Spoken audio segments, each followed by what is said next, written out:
we have to make sure na nagagastos to o na procure, no, yung mga kailangan bilhin natin, no? Sayang yung pondo, no? 3 billion is quite a significant amount, no? So, well, Carla, 34? Yes po yun. Anyways, papakita ho namin in a while. So,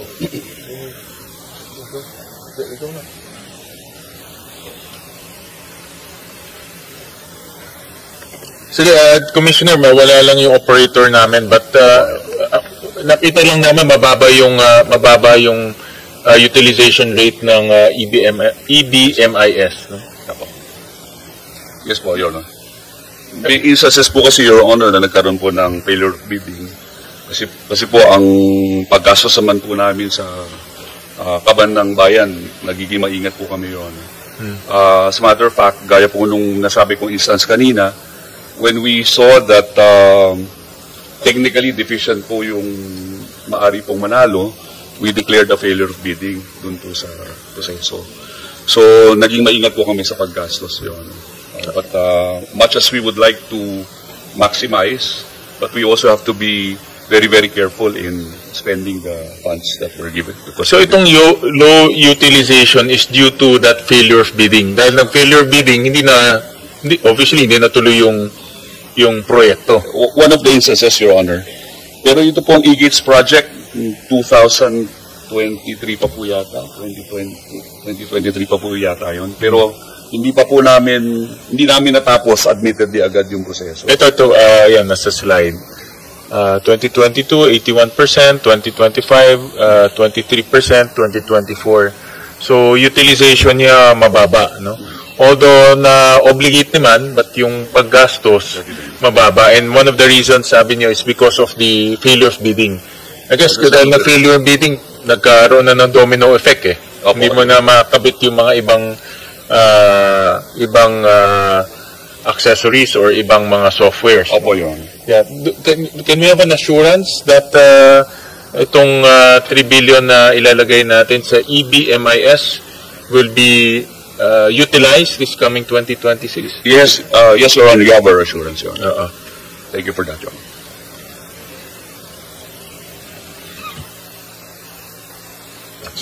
Mr. Chair, with your indulgence, anyway, andyan na rin na siya on deck ang ating BID Commissioner. I'm in receipt of a letter from the Bureau of Immigration requesting for additional budgetary allocation. Wala yung chairman, baka hindi marinig. Importante kasi ito.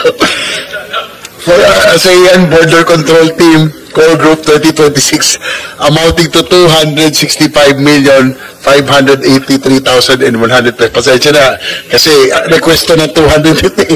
So after this, in consideration the revised ASEAN 2026 National Calendar Revision 5-1 dated August 6, 2025. This is for the additional budget for the immigration, for BID, in the conduct of the ASEAN, which we will be hosting next year. So siguro briefly lang po, what are the, ano po yung mga kasama po dito sa task force, additional personnel, derogatory, may advanced derogatory check on arriving delegates. So sige, sige, Commissioner, can you brief the chair while he is here? Thank you very much, Your Honor. We acknowledge the need, Your Honor. And yung ano raw, yung participants, yung mga details. Yes po. On behalf of the Bureau, we'd like to read this statement. The Bureau of Immigration, through its ASEAN Border Control Team Core Group, is kindly requesting for the provision of budget amounting to 265,583,100 to facilitate the successful and safe immigration security coverage of 645 ASEAN meetings in 2026. As a brief backgrounder po, initially hindi po tayo talaga mag-host ito, but because of the internal strife involving another Southeast Asian country, tayo po ang nag-take over ng hosting duties for this particular conference. The BI forms part of the Committee on Security, Peace and Order, Emergency Preparedness and Response, or the CSPOEPR, and the Committee on Transport and Communications. The BI shall be comprised of Task Unit International Ports of Entry and Exit, Task Unit Intelligence Operations, and Task Unit Subports and Seaports. The funding is critical for the effective accomplishment of the Bureau's mandates, particularly in safeguarding national security and enhancing border control during the ASEAN hosting, considering the unstable and complex security environment locally and globally. So pagpasok pa lang po ng mga delegates dito sa ASEAN Conference, kami na po ang nasa frontline. At pag-alis po nila, kami rin po ang mamamahala sa seguridad. And anything that happens in between involves the Bureau of Immigration, maximally. Yun po ang hinihingi po naming tulong po at suporta galing po sa Senado. Thank you, sir. So again, Commissioner, did I hear it right? We will have about 645 meetings Yes, sir. for the ASEAN. Opo. So we took over, kailan ho natin to, no? Kailan tayo nag-assume? As I remember, kailan tayo nag-ASEAN host, no? So when did we assume this? I think it was within this year, Your Honor. First meeting po na which will involve us will be for the planning stage, November of 2025. Meron na po tayo magiging meeting, Your Honor. Yeah, because naalala ko kailan lang tayo nag-host nito, Mr. Che, no? Opo, Your Honor.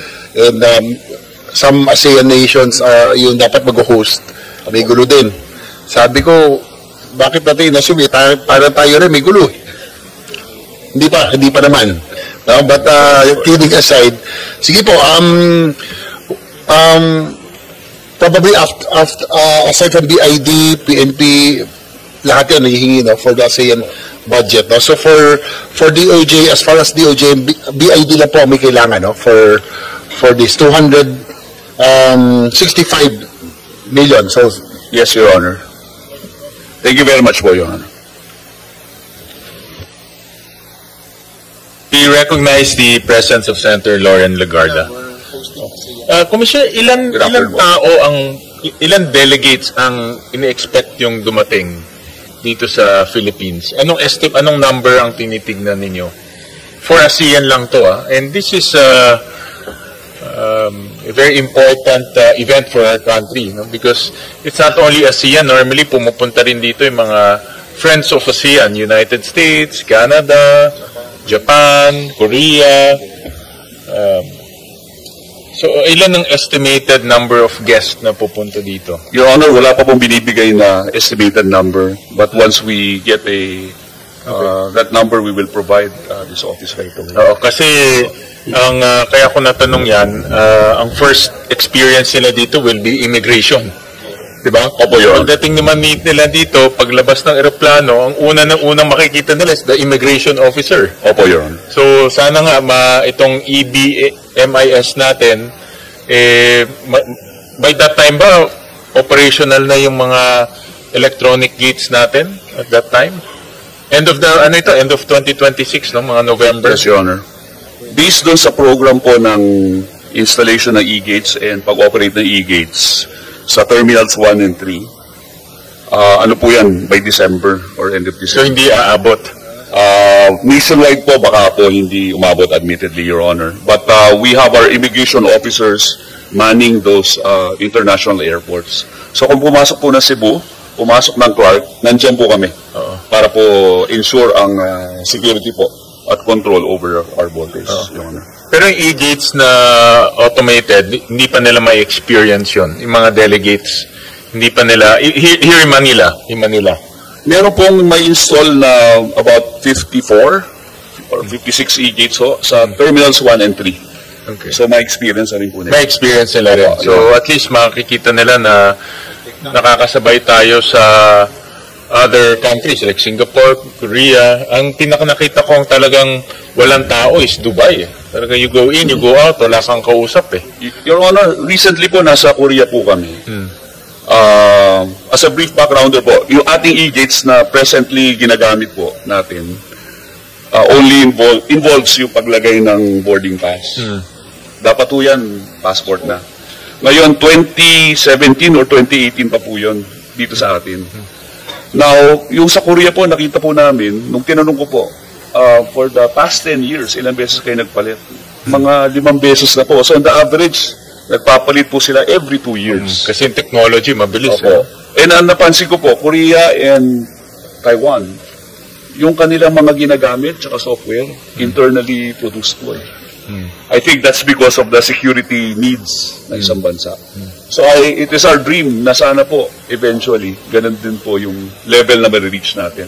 Not only do we have the hardware, but we have the software developed internally here in the Philippines. I think it's one thing to aim for. Yeah, but this one we are investing in, itong 3 billion, that's a, hindi natin dinevelop yan. That's a package deal yan, I would assume, no? Yes, Your Honor. Kasi po, syempre po, kailangan po ng warranties. Yeah. Ang mga nagpo-produce lang po dyan sa ibang countries eh. Usually in Europe, yan. United States. Yan po yung mga countries na nagpo-produce po ng hardware. Alright, okay. Well, yun na nga, no? ASEAN will be very important to us, and first Filipino contact nila will be the immigration officer. Yes, so it's important that our immigration department is ready for the ASEAN event, no? Especially yung I'm sure trained naman yung ating mga immigration officer, but syempre maraming mga security aspect ito na dapat rin nilang mapag-aralan, no? Yes po, Your Honor. All right, thank you.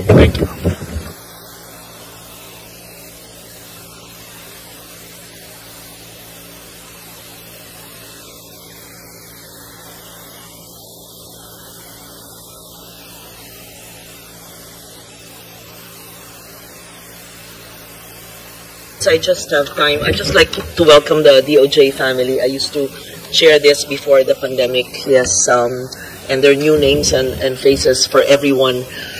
As you know, or maybe you don't know, way back in my second term, I authored a very important piece of legislation and then amended it to expand it and to make it stronger. And that's the Expanded Anti-Trafficking in Persons Act.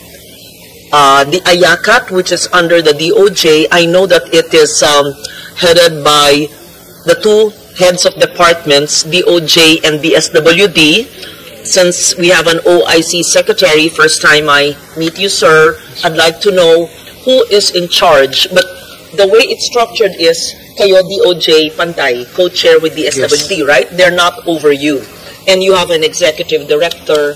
I'm not certain if this is the same ED from way back pre-pandemic, maybe not. Yes, baka bago.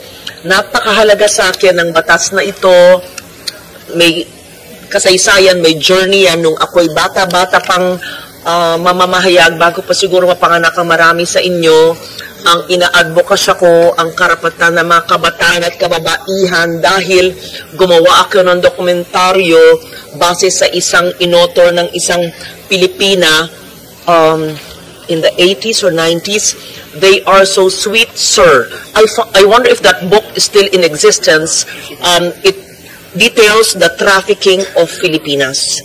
And so, nung ako'y batang mamamahayag, pardon me for this story, this journey, nung ako'y batang mamamahayag in my 20s or 30s, naggumawa akong dokumentaryo tungkol sa pangangalakal ng Pilipinang babae at bata.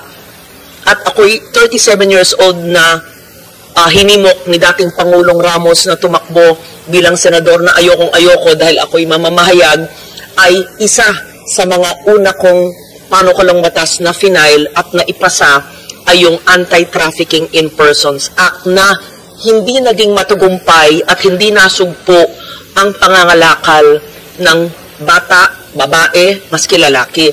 Kaya tumulong nung panahong yon sa aking pangalawang termino na ang DOJ, hindi ko maalala kung sinong head nun, maybe 2000, after 2010, naging Expanded Anti-Trafficking. Sa bawat hearing, taon-taon ng DOJ, tinatanong ko ang status, nakatulong ba yung batas or inutil ba yung batas na ginawa ko? Nasugpo pa natin ang pangangalakal ng bata at babae